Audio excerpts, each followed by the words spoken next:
Hello dear students. मेरा नाम अनिल कुमार श्रीवास्तव है। आज मैं यह दूसरा वीडियो बनाने जा रहा हूँ।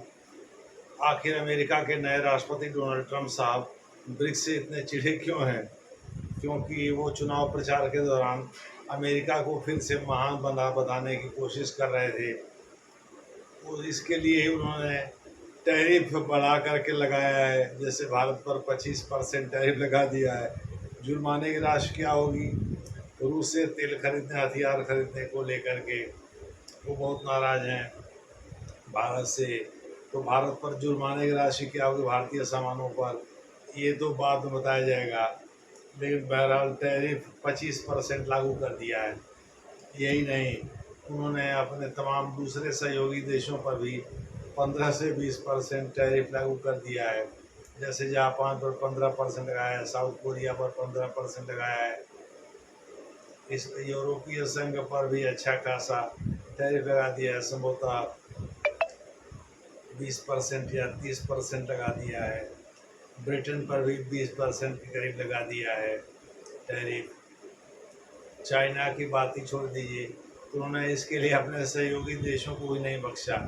जब सत्ता उन्होंने संभाली थी, उन्होंने पनामा में, जो पनामा कैनाल है जहाँ चीन का दबदबा है, चीन के दबदबे को ख़त्म करने के लिए पनामा से बातचीत कर इसका हल ढूंढने की बात कही थी।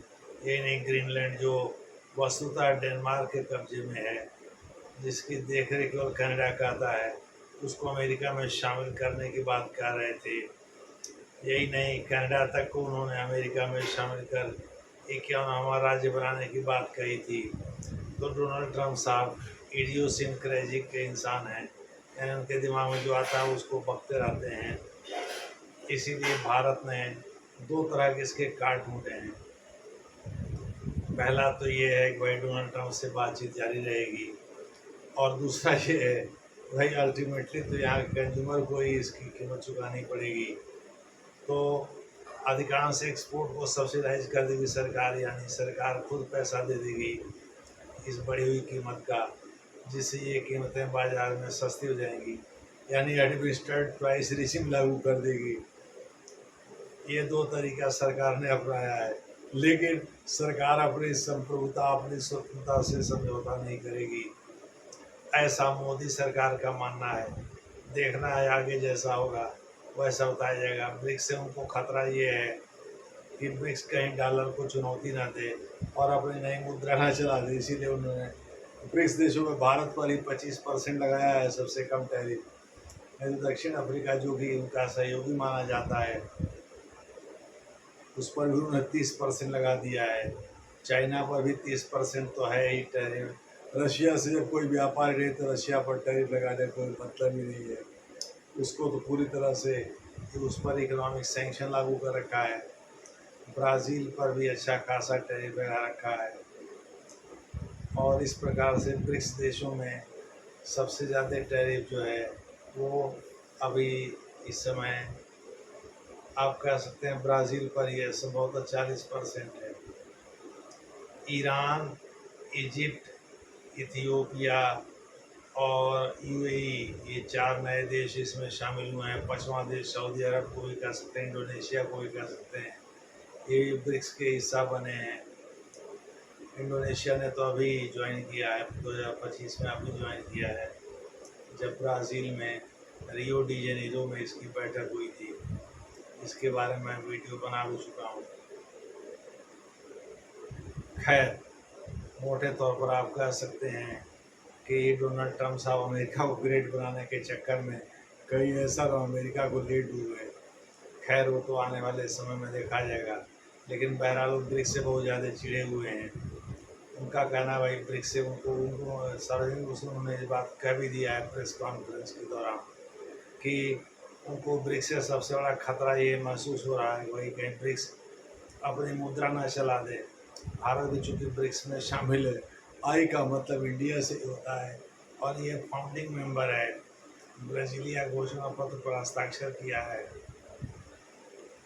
इस वजह से भारत से भी चिढ़े हुए हैं।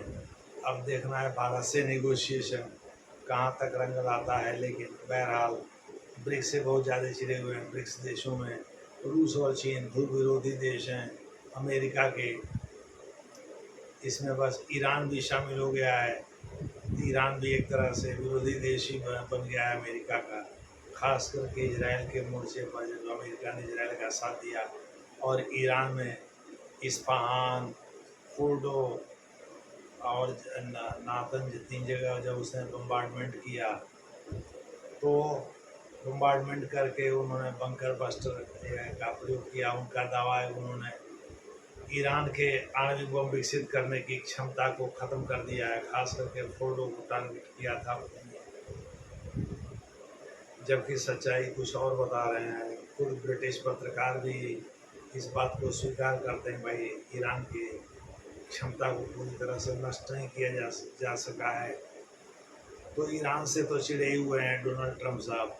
वैसे भी चुनाव प्रचार के दौरान जो अटैक हुआ था, उस अटैक में उनके कैलिफोर्निया के पास एक जनसभा को संबोधित कर रहे थे, उसी दौरान उनके गोली एक युवक ने चलाई और उनके दाएं कान खून हो गया। इसमें उनको चोट लगी थी। तो डोनाल्ड ट्रंप साहब उसी समय से ईरान से बहुत खफा हैं। उसके पहले भी ईरान में मेजर जनरल सुलेमानी की हत्या वो करा चुके हैं वर्ष 2019 में, 2020 में शुरू में, जब वो पहले टर्म में राष्ट्रपति थे अमेरिका के। इस प्रकार से ईरान से तो बहुत पहले से वो चिड़े हुए हैं, लेकिन इधर और भी चिढ़ गए हैं। और इजराइल का साथ देने की वजह से ईरान भी चिढ़ा हुआ है अमेरिका से। कहा जाता है सलमान रुश्दी पर भी आक्रमण एक ईरानी ने ही किया था। खैर, अब वो बहुत भटक जाएंगे मुद्दे से। तो ब्रिक्स से डोनाल्ड ट्रंप साहब बहुत चिड़े हुए हैं। वो सभी ब्रिक्स देशों पर भारी टैरिफ लगा चुके हैं। भारत पर बल्कि सबसे कम लगाया है। देखना है आगे क्या होता है, जैसा होगा वैसा आपको बताया जाएगा। धन्यवाद।